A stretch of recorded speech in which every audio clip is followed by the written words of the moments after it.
Greetings everyone, hey how you doing? It's Matt Sella, and today I am doing a spoiler-free review for Disney's latest live-action remake, Aladdin. Now to start things off folks, because I know there is a lot of stigma, at least amongst the die-hard Disney fans of the animated classics, that remakes suck. Why do they have to live action remake everything? And I totally get you. I get the frustration. It's like you grew up on one thing and then they're trying to remake it and it comes across as a cash grab or something to sell to the kids, whatever. I get that. But for me personally, not saying whether I like these or not, for me personally, I like to critique films within its own merit. Therefore, I try to judge a film without resorting to comparing to the source material or previous incarnations. However, if a scene doesn't work fundamentally for me and it hurts the film, then I will compare it to how it was done elsewhere to see where the filmmakers may have screwed up or what they could have done better to expand upon it or pay homage to said source material. That's usually my rule. And I believe that's a good rule to have, especially if you want to give honest feedback and criticism to filmmakers who spend a lot of time trying to make these films and become better filmmakers down the line. That's always been my approach. I know most people don't, but what can you do? That's just my opinion of tackling the matter. So anyway, enough of the fluffy stuff.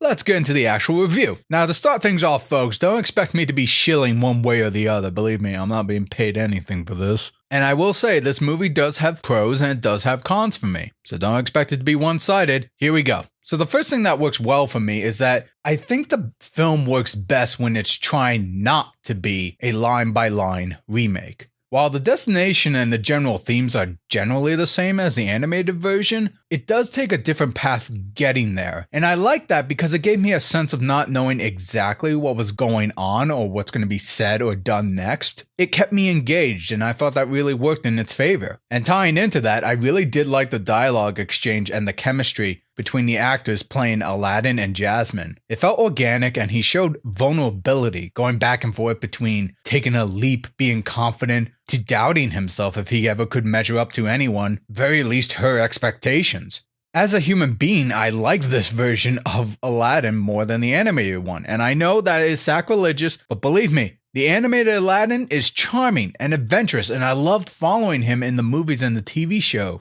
I thought he was cool, and he was kind of like a role model to live up to, in a sense. I'm obviously nowhere near that level. But the live-action version of Aladdin felt more grounded to me. It felt more complicated, to whereas I could relate to him more. He's a flawed human being. He has dreams, he has doubts, and as an adult, I find that more relatable. So, doesn't mean I like the animated Aladdin any less. He's still pretty cool in my book. And Jasmine, she had her own ambitions, which you can kind of see throughout the movie that made her more fleshed out in contrast to the animated film. I know right now I'm kind of breaking my own rules comparison, but I'm just saying what I saw is what I saw. I believed her in her struggle to take a step forward, and when she needed to take a leap, it felt fitting to her as a whole. And she too, she had some doubts. She guarded herself to certain characters or certain situations, but at the core, she felt like she needed to reach out and help people. The people of Agrabah, it really mattered to her because of what it meant to her father and her mother, who is, not a spoiler, it's established in the beginning, is deceased.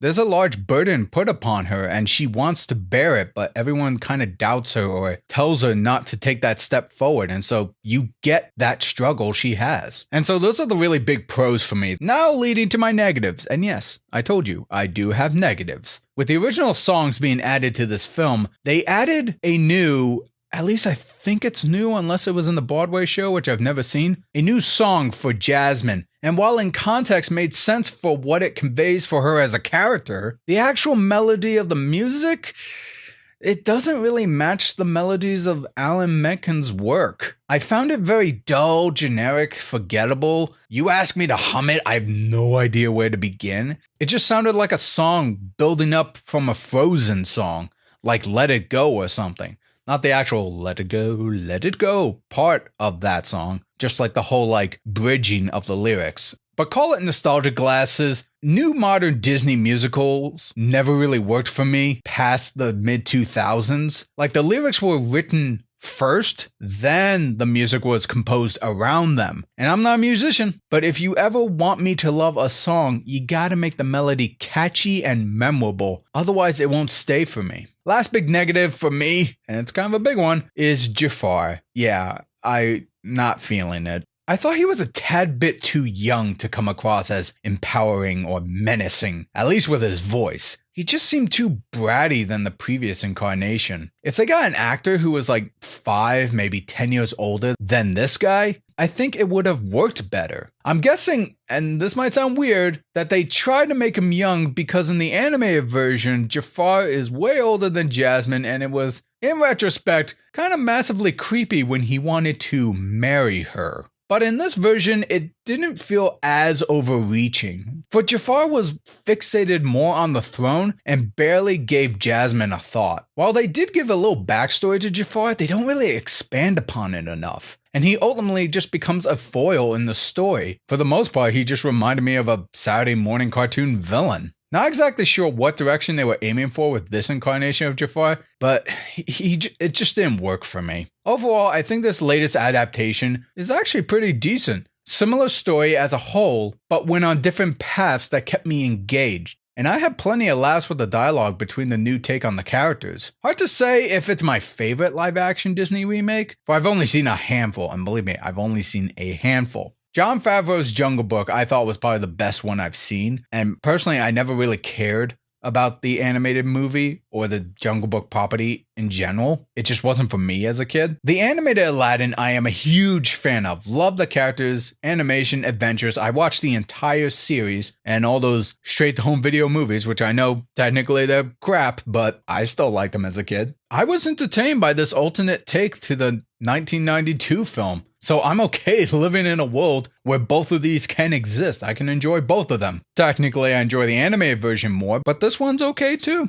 If you have not seen this remake and you're already going in looking to tear it down, my advice, don't bother seeing it. I'd rather you spend your money, see a film towards something you're actually looking forward to, or you want to support more of an indie film. I'll admit, it was hard for me not to compare this to the animated film within like the first 10 to 15 minutes of the movie. But after that, I was able to look past that and take the film on its own merits to critique. Snippets of callbacks were sprinkled throughout, but not as much as I could really recall as in from the beginning. But all in all, take that with a grain of salt. That's just my honest opinion on the film. Alright folks, I want to thank you all for listening to this spoiler-free review. Please consider supporting me by going to my Patreon on patreon.com/Matt Sella. Contribute at least $1 a month and it will help go towards my podcast, reviews just like this, as well as my art, animation, and all kinds of goodies. Whatever amount you're willing to donate will go towards creating content just for you guys. Hey, and take a moment to subscribe, ring that bell, give this video a like if you enjoy this review, and in the comment section below, let me know if you saw the Aladdin remake. Did you like it? Did you not like it? Share your thoughts, join the conversation. As I'd like to say here, folks, thank you all for tuning in. Oh, and Will Smith was fine. He didn't bother me. Maybe his songs that he sang, but I blame the lyrics revisionist on that way more than Will Smith. He was charming. Don't you dare close your eyes. Hold your breath, it gets better.